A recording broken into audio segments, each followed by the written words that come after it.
The subject is under observation for being a potential enemy of the state. I gained access to the subject's place of living through the window. The subject was seen sleeping at the time when I entered. Although at times she is seen looking directly at the lens, she has no idea what is going on. My job as an FBI agent is to report the subject's everyday activities and present the various ways that she is disciplined and constructed through gender. The subject is monitored throughout the typical day. In this clip, she is seen waking up and getting dressed. After, she goes to the kitchen and pours herself some low-fat diet juice that will keep her from gaining weight. She finishes breakfast and goes to the closet. She seems to be indecisive and wants to change her outfit. She contemplates over a variety of short, tight dresses. An overwhelming amount of pink and frills is seen in this closet, as well as a senseless amount of high heels. Finally, the subject goes to the bathroom and blow-dries her hair. During the process, she finds time to apply copious amounts of makeup. Through these detailed records, it is made evident that Carolina's mundane activities are not only ridiculous, but impose gender on her everyday life. To illustrate this concept, I will draw reference to Judith Butler in her book titled Gender Trouble. Judith Butler breaks down the contemporary categorizations of sex and gender. Gender Trouble attempts to analyze the nature of biological sex and the unnatural constraints of gender imposition. As claimed by Butler, the source of gender derives from patriarchy, which depends on the extending divisions between gender. Patriarchal power arises from the ability to label and segment individuals. Much like the source of gender, the source of biological sex also arises from power. The fact that there are two types of genitalia does not mean that the groups are functions of nature. The body does not speak for itself, rather, it is written over. Different parts are put into different categorizations of sex: male, female, and gender, man, woman.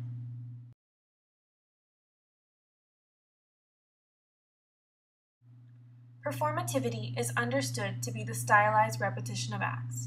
To further illustrate this, I will draw reference to Judith Butler's book. On page 191, Butler states that gender ought not to be construed as a stable identity or locus of agency from which various acts follow. Rather, gender is an identity tenuously constituted in time, instituted in an exterior space through a stylized repetition of acts.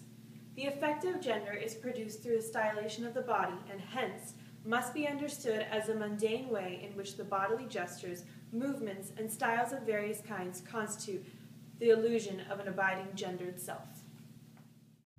Performativity could succeed on the basis that we subvert the categories of man and woman.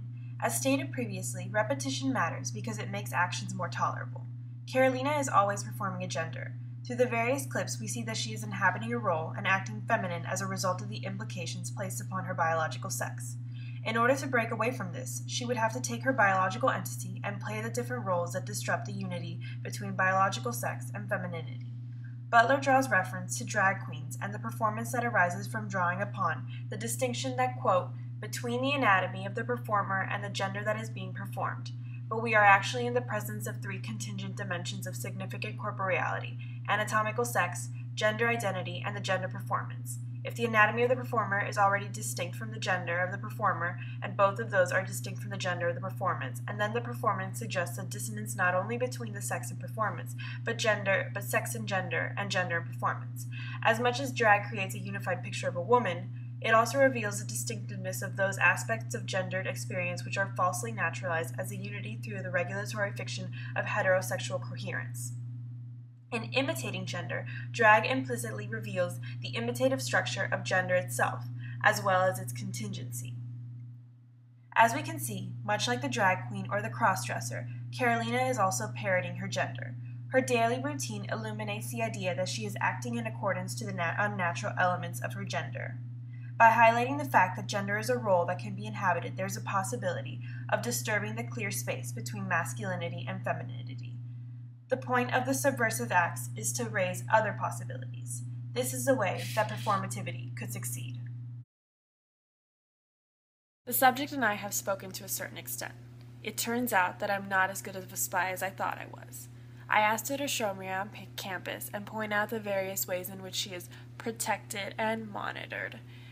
This, of course, is not my main objective. What I really want to do is follow the subject around and record the various ways in which she is observed and disciplined in her daily life. The subject drives to school. She pulls into the FIU parking lot and looks for a parking space. She is unable to park in certain areas of the lot because they are assigned to staff and faculty. Because of this, she has to park on the roof of the parking lot. This first incident supports the idea of rank in the university.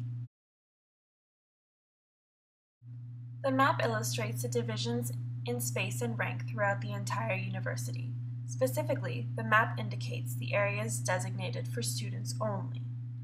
It also establishes the different areas of the college, including the schools of particular studies, the president's house, and the library.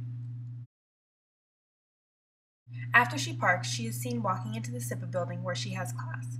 Once she arrives, she displays her student ID card. The subject here is indicating that she goes to the public university. Of course, the university is a place that is highly predicated on space and rank, the two essential features that discipline enforces.